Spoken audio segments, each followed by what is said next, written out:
اندونيسيا رحت مسجد يقال ان بناه جن في ليله، وصورت عنه ودخلناه وشفنا قصته، تقدروا تشوفوا الفيديو موجود. ولكن النهارده احنا هنروح قصر يقال بقى انه سكنه جن وكان مسكون لفتره طويله، ولكن افتتحوه في 2020 وهناخد جوله فيه. احنا في قصر بارون امبال. خلينا نتعرف اكتر على قصه المكان انها شيقه جدا ولطيفه جدا.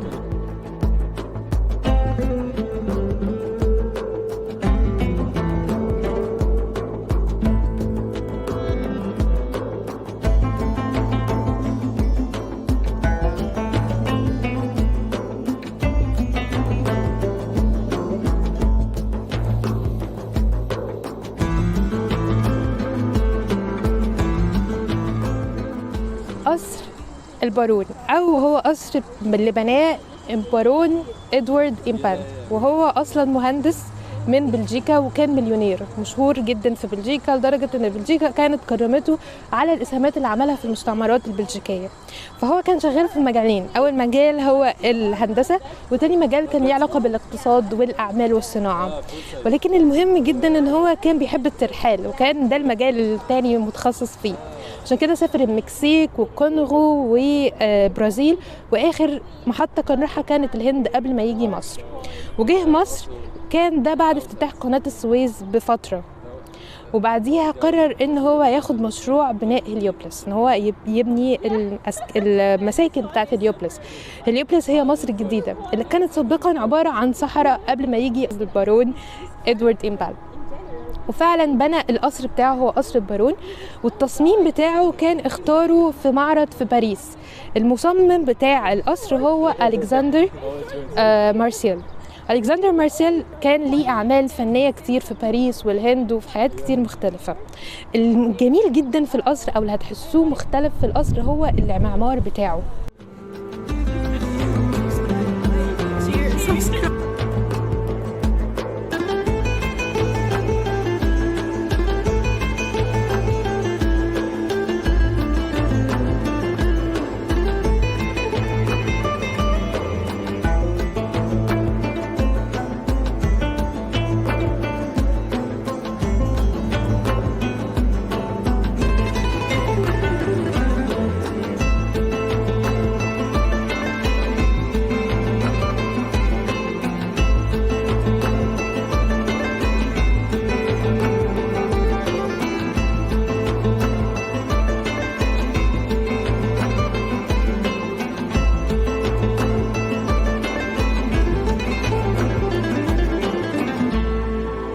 هنا ده يعتبر المطبخ اللي بيطبخوا فيه، وفي حاجه بقى لذيذه جدا، هو ده اسانسير اليفيتور.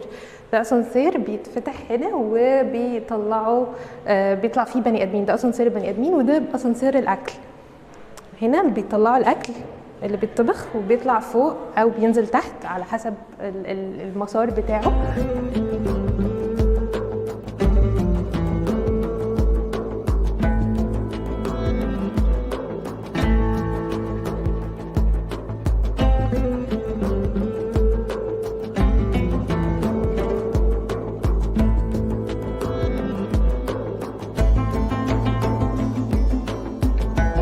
القصر كان اتبنى سنة 1911 وعاش فيه البارون طول حياته، اللي عشق مصر وحبها جدا لدرجة انه وصى انه يدفن هنا في مصر. وبالفعل حصل هو توفى في بلجيكا، ولكن تم نقل جثمانه لكنيسة البازيليك اللي موجودة في هليوبلس.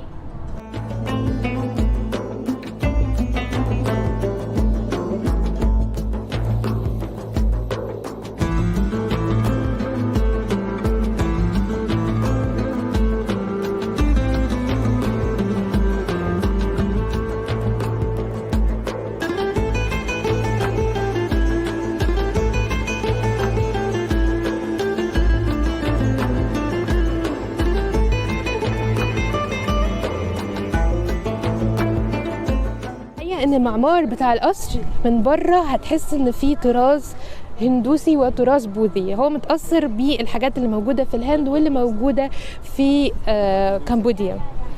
ومن هنا هتدخل هتلاقي الديزاين من بره شكله كأنه معبد هندوسي او بوذي، ومن جوه هتلاقوا برضو تماثيل للبوذا. ولكن هتلاقوا جوه بقى في الستايل الاوروبي، العصور الوسطى بتاعت اوروبا. فالستايل بتاع المكان مختلف وجميل جدا.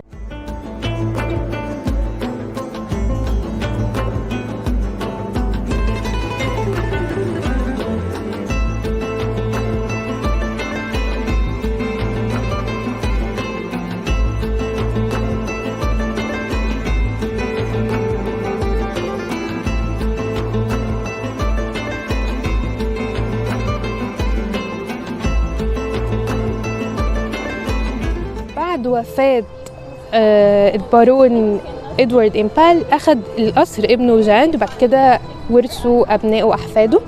وبعدين تم إهمال القصر بعد فترة، وكان مهمل فترة طويلة، وكان يقال إن هو كان مسكون من كتر ما كانش فيه حد لسه ساكنه. وبعدين أخذ مشروع ترميم الحكومة المصرية، وتم افتتاحه مجددا للجمهور سنة 2020، وبقى متاح للزيارة وتقدروا تشوفوه. المكان حلو جدا، هو من جوه يعتبر متحف، ولسه محتفظ بالعمارة بتاعته اللي اترممت بشكل محترف جدا. ولكن الأساس والحاجات اللي كانت موجودة اتسرقت على مدار السنين. Kasr Gamil Gidan.